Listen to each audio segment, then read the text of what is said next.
మూలం ఏదైతుందో సరే ఆలోచన ఎవరిదైనా కానీ నిరుపేద వర్గాలు తోడ్పడాలని చెప్పి అంటున్నారు. వీళ్ళ జగిత్యాల పట్టణమే కానీ ఈ ప్రాంతమే కానీ వీళ్ళు కేవలం ఇది ఉత్తర తెలంగాణ ప్రాంతానికి పరిమితం కాదు, యావత్ తెలంగాణకు దిక్చూచి అని చెప్పి అంటున్నా. ఇది యావత్ తెలంగాణకు దిక్చూచి అని చెప్పి అంటున్నా. కాబట్టి వారు కేసీఆర్ గారు ఏదైతుందో జగిత్యాలలో బహిరంగ సభ ఏర్పాటు చేయాలని చెప్పి తలంచి వారి వీళ్ళ జగిత్యాలలో బహిరంగ సభ ఏర్పాటు చేసి తలంచడానికి కారణం ఏదైతున్నదో వీళ్ళ ఉత్తర తెలంగాణకు జగిత్యాల ఏదైతుందో నడిగడ్డ ఇది ఏదైతే దిక్కు భావిస్తామో ఉత్తర తెలంగాణ యావత్ తెలంగాణకి ఏదైతుందో ఇది మార్గదర్శనం కాబోతుంది అని చెప్పండి. రేపు 20 తారీఖు సమావేశం ఏదైతుందో యావత్ తెలంగాణ ప్రజానికే మనం గమనిస్తున్నారు అసలు ఏం కాబోతుంది జగిత్యాల. వాళ్ళు ఒకప్పుడు ఏదైతుందో 78లో జగిత్యాల జైత్ర యాత్ర అది జగిత్యాల జైత్ర యాత్ర చర్చలు ఉండే అమ్మా. ఇప్పుడు కేసీఆర్ గారి యొక్క జైత్ర యాత్ర ఏదైతుందో మళ్ళీ చర్చకు రాబోతుందని చెప్పాలి. జగిత్యాలలో కేసీఆర్ గారి జైత్ర యాత్ర ఏదైతుందో మళ్ళీ చర్చలకు రాబోతుందని చెప్పండి. ఏదైనా ఇందులో భాగస్వాములు కావటం మనందరి యొక్క అదృష్టంగా భావించాలని చెప్పంటున్నా. నేను కేసీఆర్ గారికి కలిసినప్పుడు మీరు కూడా ఉన్నామా సాక్షి. నేను వాళ్ళతో చెప్పాను నేను మీతో కలిసి ప్రయాణం చేసుడు ఏదైతుందో ఒక విధంగా నా కర్మ సిద్ధాంతాన్ని నమ్ముతాను, నేను దేవుడు చూపిన మార్గం అనుకుంటాను చెప్పి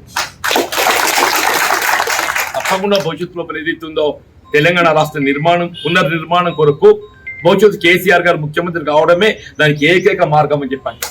కేసీఆర్ గారు ముఖ్యమంత్రి కావడానికి కొరకు తిరిగి రాష్ట్రంలో బీఆర్ఎస్ ప్రభుత్వం ఏర్పడడానికి కొరకు అందరం కూడా కలిసి కట్టుగా ఏదైతుందో మరి కలిసి ప్రయాణం చేద్దాం. మరి బీఆర్ఎస్ పార్టీ బలోపేతం దానికోసం అందరూ కృషి చేద్దామని చెప్పి అంటున్నా.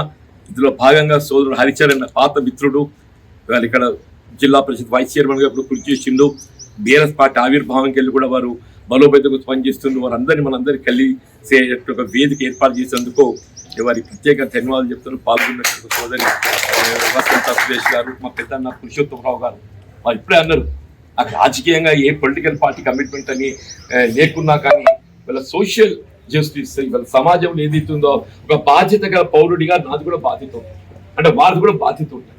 ఆ బాధ్యత నిర్వహణలో ఏదైతుందో నేను తప్పకుండా నాకు జీవన్ రెడ్డి గారి సూటిస్తా అని చెప్పిన వారు ముందుకు వచ్చినందుకు వారికి హృదయపూర్వక ధన్యవాదాలు చెప్తామని చెప్పంటున్నా.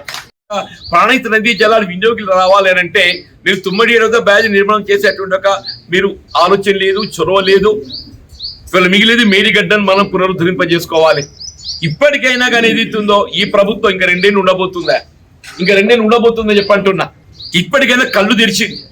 ఇప్పటికే కళ్ళు తెరిచి నిన్నదాకా ఏమనుకున్నది మేడిగడ్డ సాగు పెట్టి కేసీఆర్ గారిని దోషిగా నిలబెట్టే ప్రయత్నం చేసింది.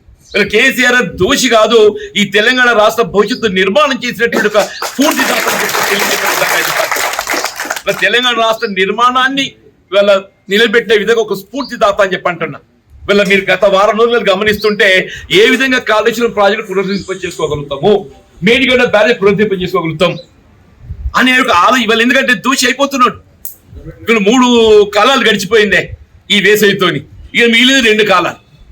ఈ 2 కాలాల్లో కూడా చేస్తా అంటే కూడా అవుతుందా కాదా తెలియదు కానీ చెప్తున్నా నేను. ఇంతకాలం అయితే ప్రకృతి సహకరించింది, మన కరువు రాలేదు. రేపు భవిష్యత్తు ఏమైతే తెలియదు. రేపు కరువు వస్తే దాని జవాబుదారు ఎవరవుతారు? రేవంత్ రెడ్డి అవుతాడు, కాంగ్రెస్ పార్టీ అయితే అని చెప్పి అంటున్నా. దాని జవాబుదారు ఎవరైతారో రేవంత్ రెడ్డి అవుతాడు, కాంగ్రెస్ పార్టీ అయితే అని చెప్పి అంటున్నా. దానికి ఏదైతుందో అదేదో ఇవాళ జ్ఞానోదయం అయినట్టు ఏదైతుందో సంతోషం. ఇప్పటికైనా వి వెల్కమ్ ఇట్.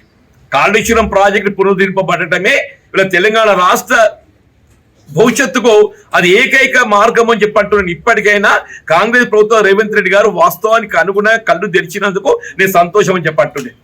ఇవాళ మేడిగడ్డ కానీ అన్నారం కానీ సుందర బ్యారేజ్ నిర్మాణం తక్షణం పునరుద్ధరింపజేయబడాలి. మరి సంవత్సర కాలంలో చేసే సంతోషం నాయన.